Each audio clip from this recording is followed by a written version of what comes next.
ઉત્તરાયણ પણ નજીક આવી રહી છે ને ઉત્તરાયણની અંદર આપણે વિચારતા હોઈએ કે કંઈક હેલ્ધી અને શું બનાવીએ ત્યારે આપણે ચીક્કી જ બનાવતા હોઈએ છીએ, પણ જો આ રીતે તમે એકદમ પોચા અને દાંત વગરના વડીલો ખાઈ શકે ને એવા તલના લાડુ બનાવી લીધા ને તો હેલ્ધી પણ છે અને બાળકોને પણ તમે દરરોજ 1 થી 2 લાડુ આપી શકશો. આ લાડુ ગોળમાંથી બનીને તૈયાર થઈ જશે અને બનાવવા પણ એકદમ સરળ છે. તો તલના લાડુ બનાવવા માટે એક વાસણની અંદર 2 કપ જેટલા આપણે તલ એડ કરી લઈશું. અહીંયા મેં સફેદ અને કાચા તલ લીધેલા છે. તો તલને પેનની અંદર એડ કરીને એકદમ ગેસની ફ્લેમ લો કરી લઈશું. અહીંયા મેં ટોટલ 2 કપ તલ લીધા છે. તમે જેટલી ક્વોન્ટિટીમાં બનાવવાના હોય એ રીતે તમારે માપ સેટ કરી લેવાનું. હવે આ રીતે લો ગેસની ફ્લેમ પર તલ જ્યાં સુધી ફૂટે નહીં ને ત્યાં સુધી એને કન્ટિન્યુઅસ હલાવતા રહીશું અને ગેસની ફ્લેમ હાઈ નથી કરવાની. આ રીતે ગેસની ફ્લેમ લો રાખીશું અને તલ સરસ રીતે ફૂટવા લાગશે. બધા જ તલ છે ને ફૂટતા લગભગ 8 થી 9 મિનિટનો ટાઈમ લાગશે. લો ગેસની ફ્લેમ પર જ કરવાનું છે એટલા માટે.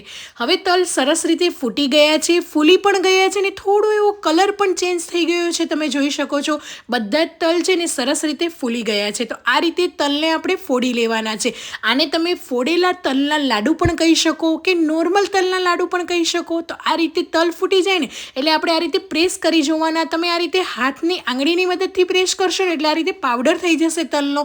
એ રીતનું કરવાનો છે. તો તલ આપણા સરસ રીતે શેકાઈ ગયા છે. હવે એક પ્લેટની અંદર કાઢીને ઠંડા કરી લઈશું. તો તલના લાડુ બનાવતી વખતે તલને ઠંડા કરવા ખૂબ જ જરૂરી છે.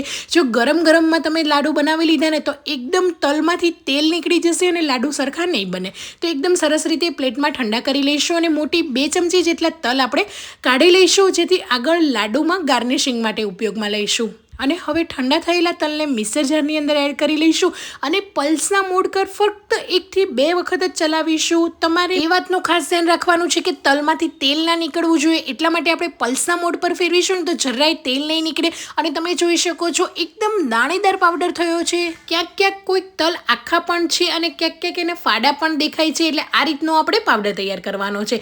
હવે પાવડરને આપણે સાઈડમાં રાખી લઈશું અને એક પેનની અંદર ગોળ લઈશું. અહીંયા કોઈ પણ ગોળનો તમે ઉપયોગ કરી શકો, કોલ્હાપુરી, દેશી ગોળનો.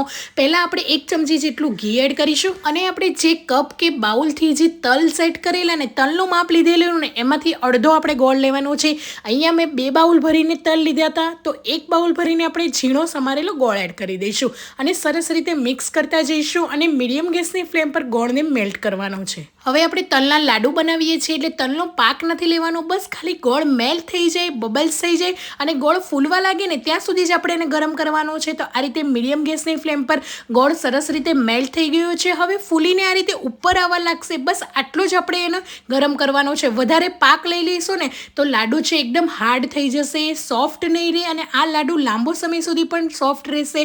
તો બસ આવું ઉપર બબલ્સ આવવા લાગે ને એટલે તરત જ ગેસની ફ્લેમ એકદમ લો કરી દેવાની કે પછી બંધ કરી દેવાની અને પીસેલા તલ એડ કરી દેવાના. હવે હું આની અંદર એકલા તલના લાડુ બનાવું છું.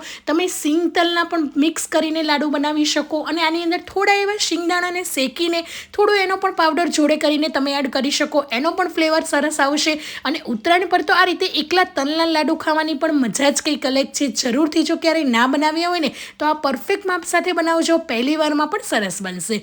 સરસ રીતે મિક્સ કરી લઈશું. હવે ઘરમાં કોઈ પણ બટર પેપર અને બટર પેપર ના હોય તો પ્લેટફોર્મ પર ઘી લગાવીને મિશ્રણને એડ કરી દેવાનું અને 1 થી 2 મિનિટ જ ઠંડુ થવા દેવાનું અને આ રીતે મિક્સ કરી લઈશું અને એ પછી મીડિયમ સાઇઝના બોલ્સ કરી લેવાના.